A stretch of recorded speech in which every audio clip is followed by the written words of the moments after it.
Hello and welcome to Saturday Agenda. I'm Peter Van Onselen. Well, let's get stuck straight into it. The big issue of the week has been health reform, and COAG meets on Monday where the Prime Minister will be talking to the Premiers to try to thrash it out.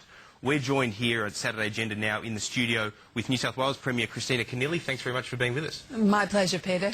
Can I start by asking you about the process? It strikes me that Kevin Rudd's release of details has been a bit like the dance of the seven veils. You know, it's kind of been stripped away one by one. Has it been a frustrating process for you when you're trying to make decisions for your state, not having all the information enough in advance to, I guess, have the time to go over it in as considered a fashion as you might like?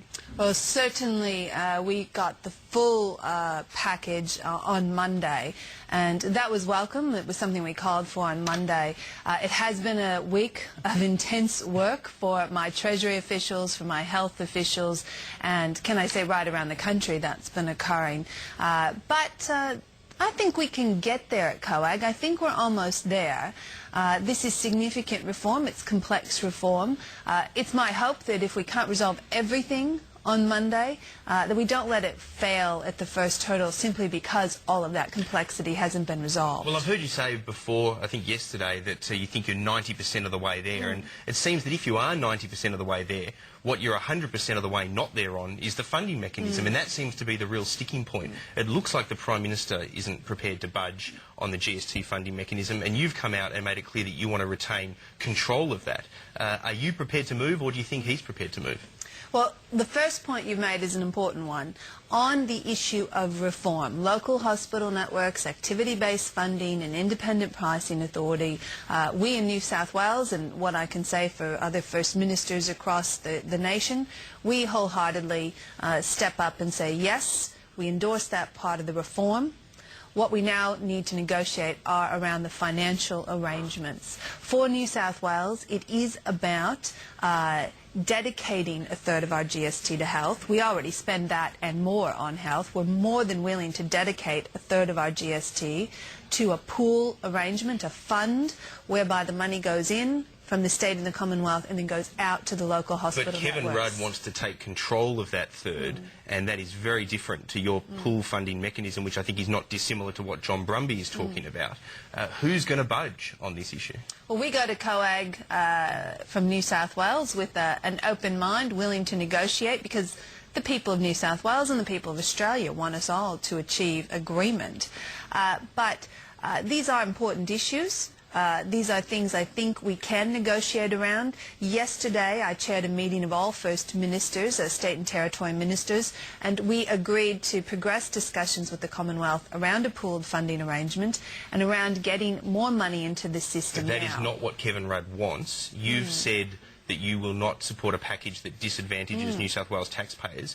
Do you think his want to take away GST revenue and control the use of it for health is a package that disadvantages New South Wales taxpayers? It certainly puts our budget in a different position that it is in now, so and that means means that's a yes. It would be very difficult for us to contemplate a retention of GST funds by the Commonwealth. It breaks apart the intergovernmental agreement we all signed up to just over a year and a half ago.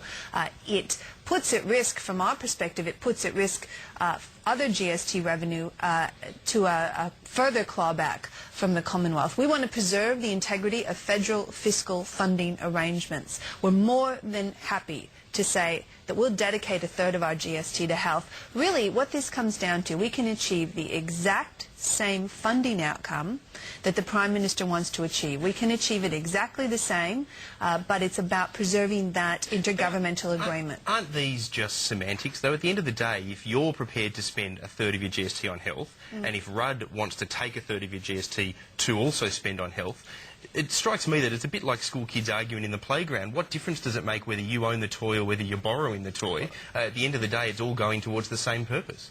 Well, precisely, and that's why we say to the Prime Minister there shouldn't be much difference here. For us, though, it is a technical point about protecting GST revenue in other areas from clawback. So you're worried about a further clawback. You're worried of course that if you're... we are. Okay, and all states and territories, I would say, should be considering that. Well, I think that's a reasonable point. So it seems like federal governments of both colours have been clawing powers away from states for the best part of a number of decades now.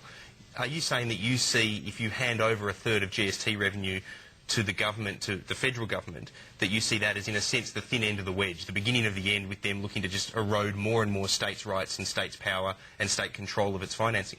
Well, let's just say this. 18 months ago, we signed an intergovernmental agreement, and now, not too much long, just a short period later, the Prime Minister is proposing we tear that apart.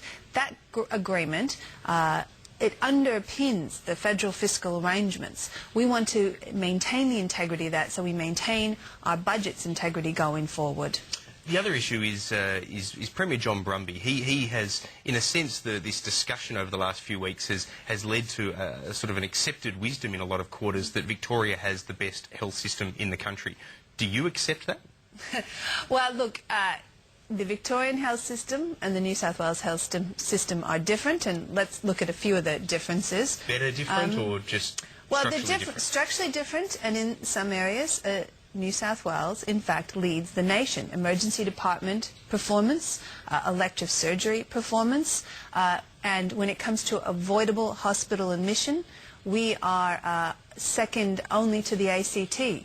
So we would say on a number of very key metrics, New South Wales health system performs very well, but it's struggling. It is under pressure now, and we will struggle over the next 4 years to continue to meet those benchmarks because of an aging population and chronic disease. And that's why we say we need to see new funding coming into the system now, not just in 4 years' time.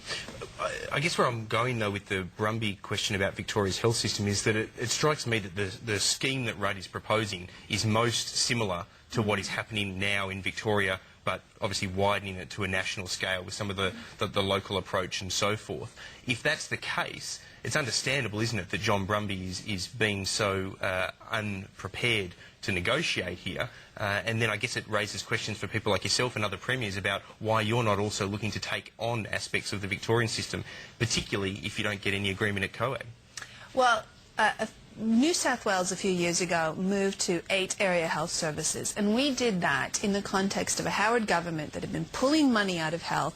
We had to find additional savings so that we could continue to fund services where the Commonwealth had pulled money out. Now, we saved about $70 million doing that, was able to put that money back into frontline services. If the Commonwealth government, following the consultation they've done, are hearing that people want more local involvement in health networks, we don't have a problem with that. For us, it was about funding in the context of reduced funding from the Commonwealth. We're pleased to move towards a local hospital network. We simply are saying to the Commonwealth, if we are going to be no worse off, as you have said, we need additional funding coming into the system now. Okay,